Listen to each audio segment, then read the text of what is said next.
Good evening, friends, and welcome to Sleepy Time Tales, a podcast aimed at helping you to get a good night's sleep. Do you find your mind plagued with the stresses of modern life, especially when the lights are out and you're trying to get a restful night? Does your spinning mind keep you awake? Follow my voice down the path towards a good night's rest. Listen to me tell a story that will keep your mind from wandering to your daytime problems, the ones you can't solve right now and will be easier to solve while rested. Listen to my voice and allow yourself to drift, following the twists and turns of the story, but slowly letting go and drifting into sleep. So what exactly is Sleepy Time Tales? What is it for? What is this strange thing, this strange idea, this podcast that you're supposed to fall asleep to? But lack of sleep is a health crisis in the 21st century, and this is a podcast intended to help those that it can to get a restful night. Do you find yourself lying awake at night, mind spinning and emotions in turmoil with anxieties of 21st century life? Do you wake up in the middle of the night and find yourself not quite able to doze back off at 3 a.m.? I'm here to help. My name is Dave, and I'm your narrator, here to help you into a restful night. Sleepy Time Tales is intended to be used as a distraction to what keeps you awake at night, or sometimes background noise or simply company.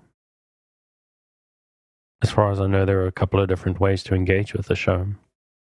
The primary idea behind it is that it gives you something to focus on, a story or an event that lets you keep your mind on a specific point, to stop it from spinning out into stress and anxieties, to help you focus just enough not to resist the embrace of a night's sleep when it comes for you. But maybe you need something a bit different. Maybe you just need some kind of background. Some people like white noise or the sound of the ocean or the wind in the trees, or maybe some boring dude just droning on in the background. But however you're engaging with the podcast and however it works for you, it's important that you don't try to force the sleep. Just keep a light mental grip on the thread of the story and allow the need for sleep to come for you. Now, obviously, I hope that you're asleep before I get to the end of the episode, but don't feel pressurized. This will probably actually not work on your first night. It'll probably take a solid 2, probably 3 nights to get used to it. To get used to listening to my voice, or my slightly strange accent, or the strangeness of trusting someone to speak to you while you're sleeping. It's also possible, especially early on, that one episode just isn't long enough. Or related to that, maybe your problem isn't going to sleep. Maybe your problem is waking up in the middle of the night. What I recommend in this case is to download a whole bunch of episodes, put them in a playlist and queue them up and let them go. That way, if you find yourself waking up and it's still running, you can just carry on listening and fall back asleep again. You can even do similar if you find yourself regularly waking up before your alarm, 60 minutes or even as little as 30 minutes. Carry on listening, doze back off again. And strangely enough, you may find, like many other people, that can be the best part of your night. I've had people actually thank me for suggesting that, because there's something about allowing yourself complete relaxation right before the alarm that's satisfying on a deep, deep level. And it's important, though, as you listen, that you try to relax. If you're new to the show and prone to late nights lying staring at the ceiling, this may seem strange to you, so give it a chance. Because I'm here to work with you, to create a safe space, a cocoon in which you can curl up and allow nature to take its course. So if you're still with me, thank you for staying. If you're already asleep, we'll chat again soon. And of course you aren't hearing me, except maybe in a dream. Before we get on with the show, I'd like to ask for a couple of minutes of your time. Sleepy Time Tales is purely listener supported. So if you are finding that it helps you to get a good night's sleep, and you would like to help me keep it going out to thousands of insomniacs just like you, please consider supporting it on the Patreon at patreon.com/sleepytimetales. This is monthly support that helps me keep the show going and can get you fun bonuses based on your contribution level from as little as $2 a month. So if you're interested in helping me keep the show up and running, and you also have the means to offer support to help me reach thousands of people just like you, please go across to the Patreon, take a look, see what's available at whatever contribution level you can afford, and help me keep this thing going. And of course, if monthly support is a big ask, which is understandable for a lot of people, you can make once-off chips through the tip jar on the website. And I'm also doing podcast editing. My client base is growing fairly steadily, but I do have some space, and I would love to help Sleepy Time Tales listeners in particular try build their brands and reach audiences and share their passions with people. So if you'd like to have a chat and have a consultation about that, pop me a mail at the link in the show notes. And that's enough of that for tonight. Thanks for listening. Let's get back to the show. This week, we go to The Great Gatsby by F. Scott Fitzgerald.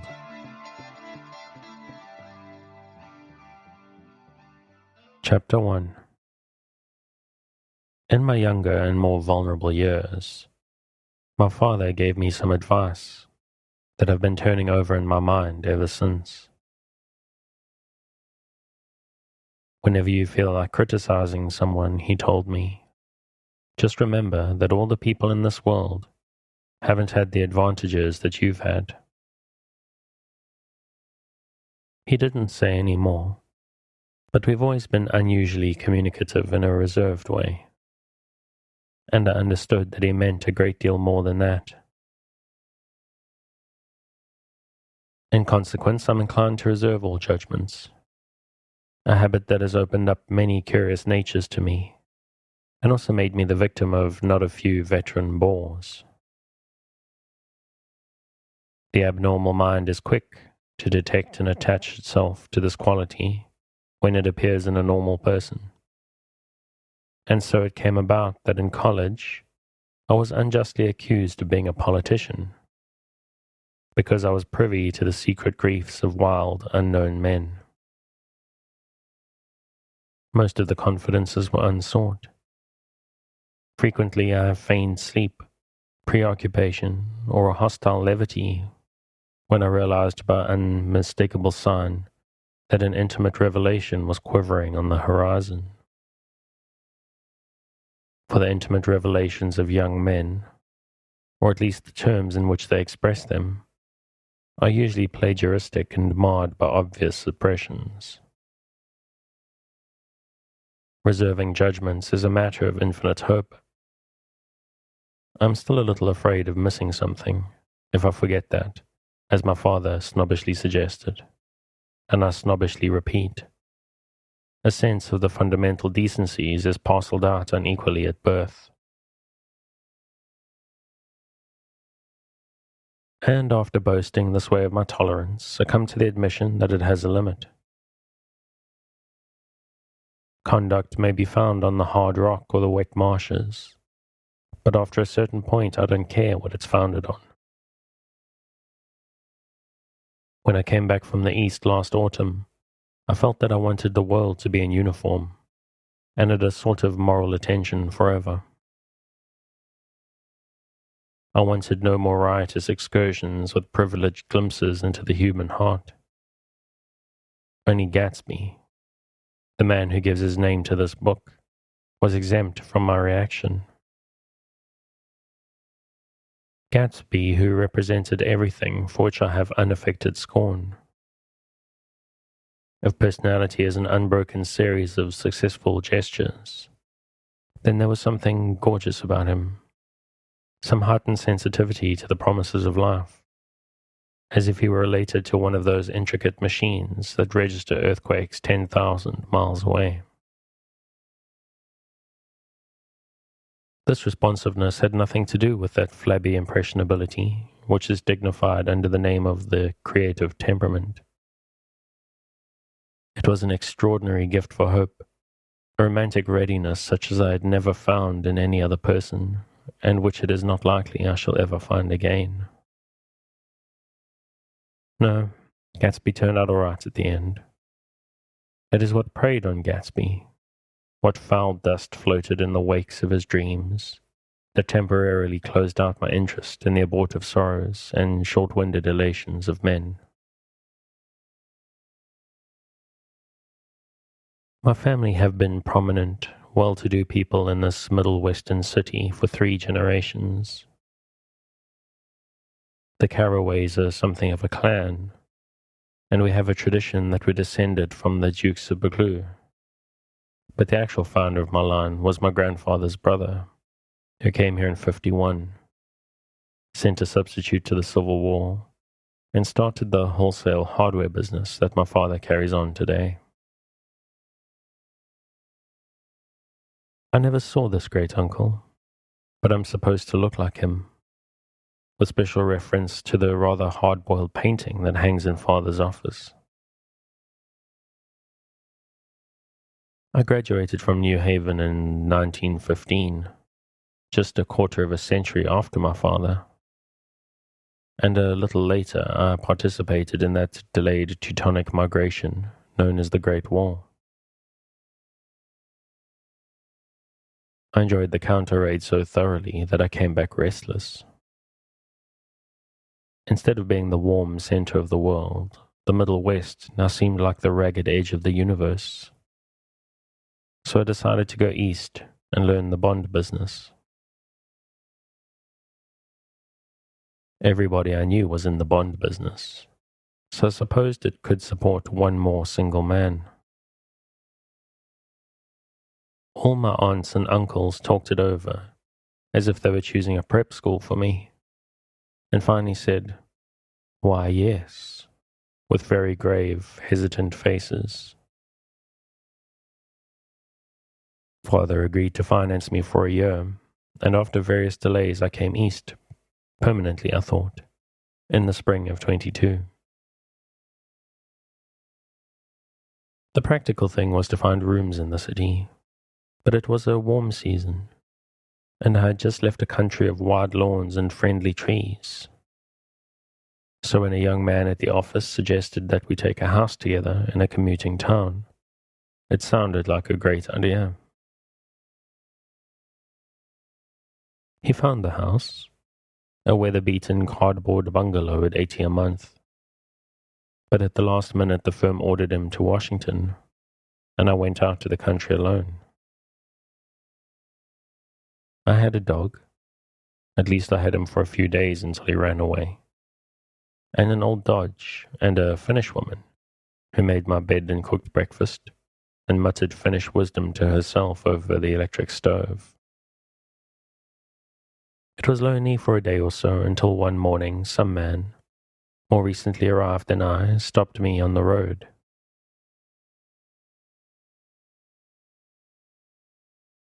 "How do you get to West End Village?" he asked helplessly.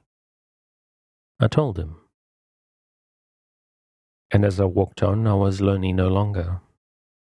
I was a guide, a pathfinder, an original settler. He had casually conferred on me the freedom of the neighborhood. And so with the sunshine and the great bursts of leaves growing on the trees, just as things grow in fast movies, I had that familiar conviction that life was beginning over again with the summer. There was so much to read, for one thing, and so much fine health to be pulled down out of the young, breath-giving air. I bought a dozen volumes on banking and credit and investment securities, and they stood on my shelf in the red and gold like new money from the mint, promising to unfold the shining secrets that only Midas and Morgan and Maecenas knew. And I had the high intention of reading many other books besides. I was rather literary in college. One year I wrote a series of very solemn and obvious editorials for the Yale News. And now I was going to bring back all such things into my life and become again the most limited of all specialists, the well-rounded man. This isn't just an epigram. Life is much more successfully looked at from a single window, after all. It was a matter of chance that I should have rented a house in one of the strangest communities in North America. It was on that slender, riotous island which extends itself due east of New York, and where there are, among other natural curiosities, two unusual formations of land. 20 miles from the city, a pair of enormous eggs, identical in contour, and separated only by a courtesy bay, jut out into the most domesticated body of salt water in the Western Hemisphere, the great wet barnyard of Long Island Sound. They are not perfect ovals, like the egg in the Columbus story. They are both crushed flat at the contact end, but their physical resemblance must be a source of perpetual wonder to the gulls that fly overhead. To the wingless, a more interesting phenomenon is their dissimilarity, in every particular except shape and size. I lived at the West Egg, the less fashionable of the two, though this is a most superficial tag to express the bizarre and not a little sinister contrast between them. My house was at the very tip of the egg, only 50 yards from the Sound, and squeezed between two huge places that rented for 12 or 15,000 a season. The one on my right was a colossal affair by any standard. It was a factual imitation of some Hotel de Ville in Normandy, with a tower on one side, spanking new under a thin beard of raw ivy, and a marble swimming pool, and more than 40 acres of lawn and garden. It was Gatsby's mansion. Or rather, as I didn't know Mr. Gatsby, it was a mansion inhabited by a gentleman of that name. My own house was an eyesore, but it was a small eyesore, and it had been overlooked, so I had a view of the water, a partial view of my neighbour's lawn, and the consoling proximity of millionaires, all for $80 a month. Across the courtesy bay, the white palaces of fashionable East Egg glittered along the water. And the history of the summer really begins on the evening I drove over there to have dinner with the Tom Buchanans. Daisy was my second cousin once removed, and I'd known Tom in college. And just after the war, I spent 2 days with them in Chicago. Her husband, among various physical accomplishments, had been one of the most powerful ends that had ever played football at New Haven.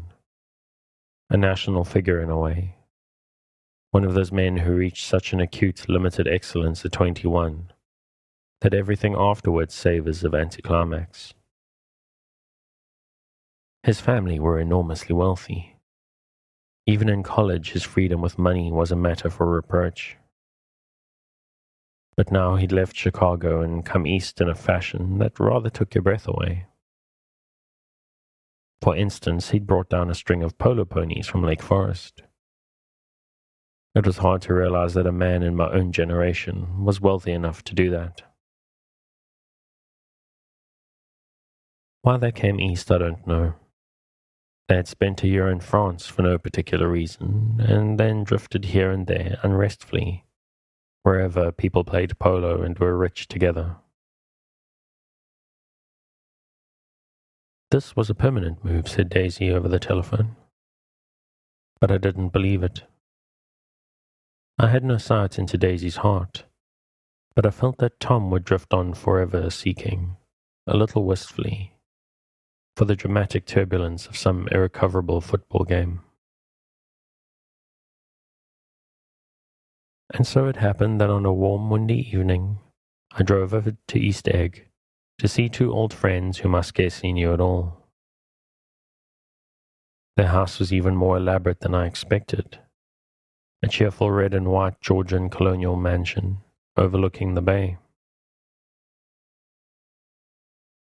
The lawn started at the beach and ran towards the front door for a quarter of a mile, jumping over sundials and brick walks and burning gardens. Finally, when it reached the house drifting up the side in bright vines, as though from the momentum of its run.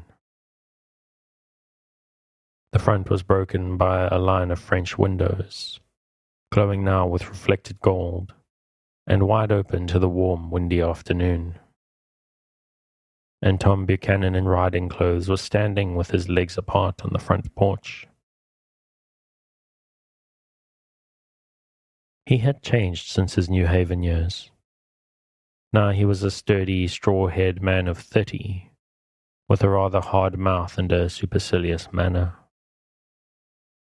Two shining, arrogant eyes had established dominance over his face, and gave him the appearance of always leaning aggressively forward.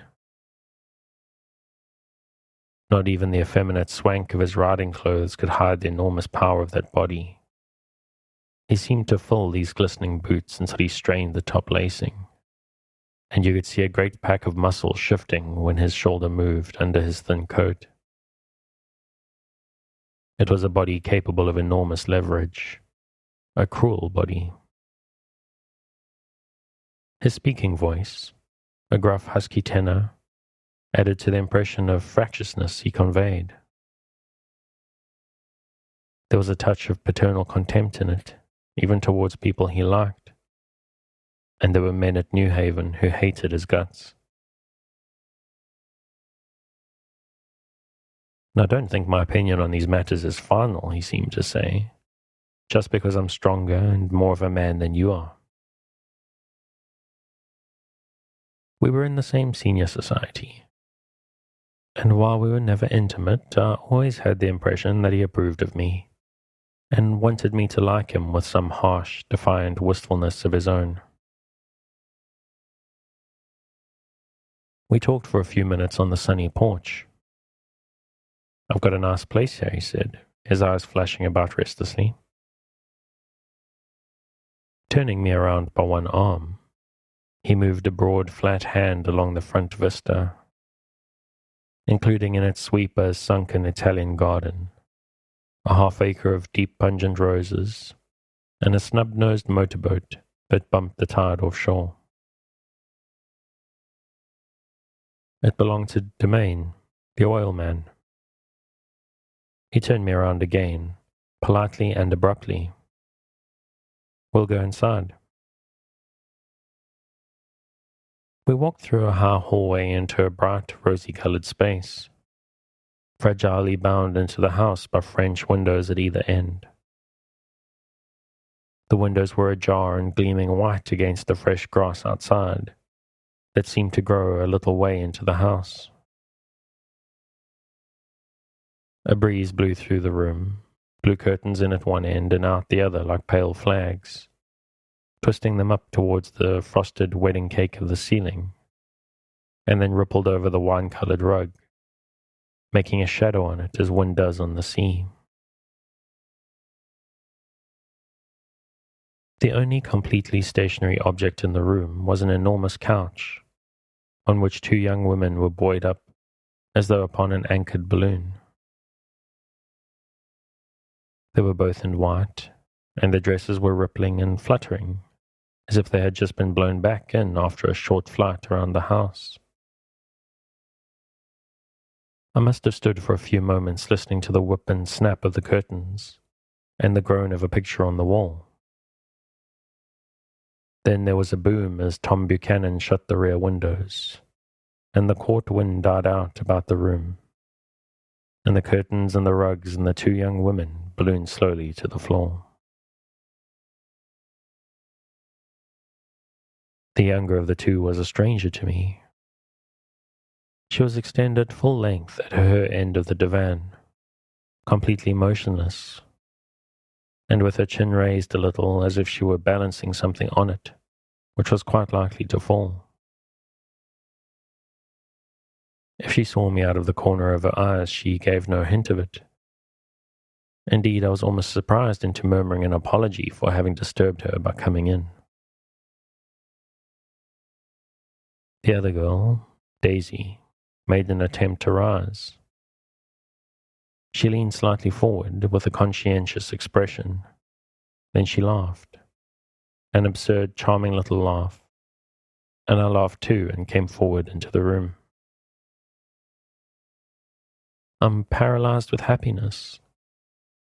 She laughed again as if she said something very witty and held my hand for a moment, looking up into my face, promising that there was no one in the world she so much wanted to see. That was a way she had. She hinted in a murmur that the surname of the balancing girl was Baker. I've heard it said that Daisy's murmur was only to make people lean toward her, an irrelevant criticism that made it no less charming. At any rate, Miss Baker's lips fluttered. She nodded at me almost imperceptibly and then quickly tipped her head back again. The object she was balancing had obviously tottered a little and given her something of a fright. Again, a sort of apology arose to my lips. Almost any exhibition of complete self-sufficiency draws a stunned tribute from me. I looked back at my cousin, who began to ask me questions in her low, thrilling voice. It was the kind of voice that the ear follows up and down, as if each speech is an arrangement of notes that will never be played again. Her face was sad and lovely with bright things in it, bright eyes and a bright, passionate mouth. But there was an excitement in her voice that men who had cared for her found difficult to forget. A singing compulsion, a whispered listen, a promise that she had done gay, exciting things just a while since, and that there were gay, exciting things hovering in the next hour. I told her how I had stopped off in Chicago for a day on my way east, and how a dozen people had sent their love through me. "Do they miss me?" she cried ecstatically. "The whole town is desolate. All the cars have the left rear wheel painted black as a mourning wreath, and there's a persistent wail all night along the North Shore."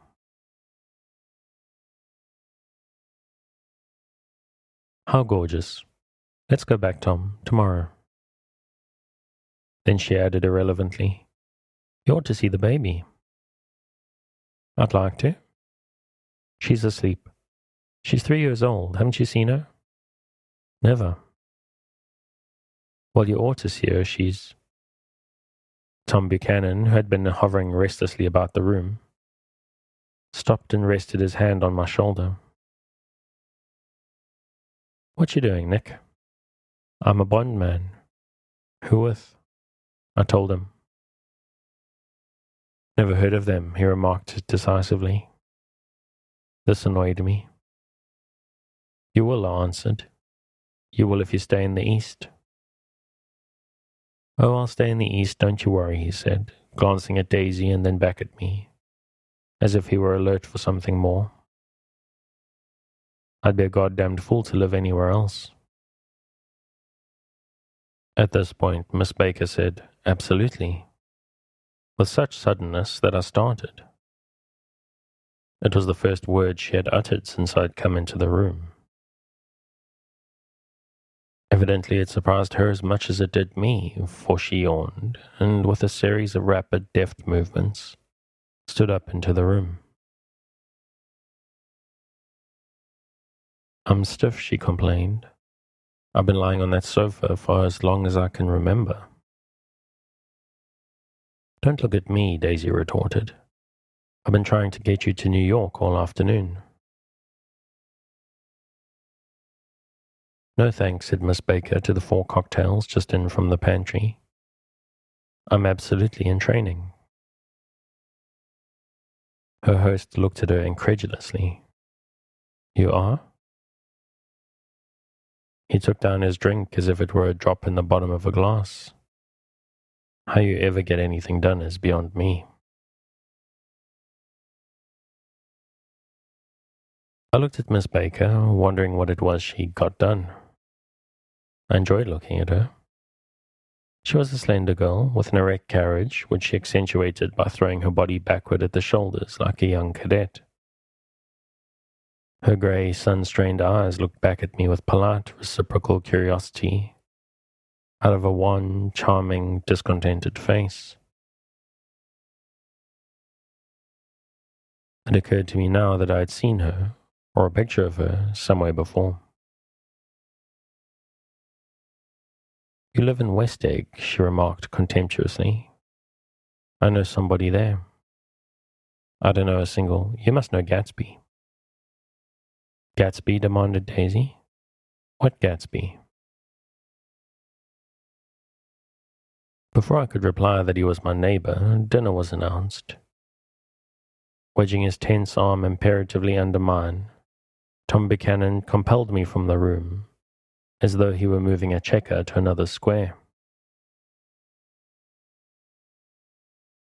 Slenderly, languidly, the hands set lightly on their hips, the two young women preceded us out on a rosy-colored porch, open towards the sunset, where 4 candles flickered on the table in the diminished wind. What candles? Objected Daisy, frowning. She snapped them out with her fingers. In 2 weeks it'll be the longest day in the year. She looked at us all radiantly. Do you always watch for the longest day of the year and then miss it? I'll always watch for the longest day of the year and then miss it. We ought to plan something, yawned Miss Baker, sitting down at the table as if she were getting into bed. All right, said Daisy, what'll we plan? She turned to me helplessly. What do people plan?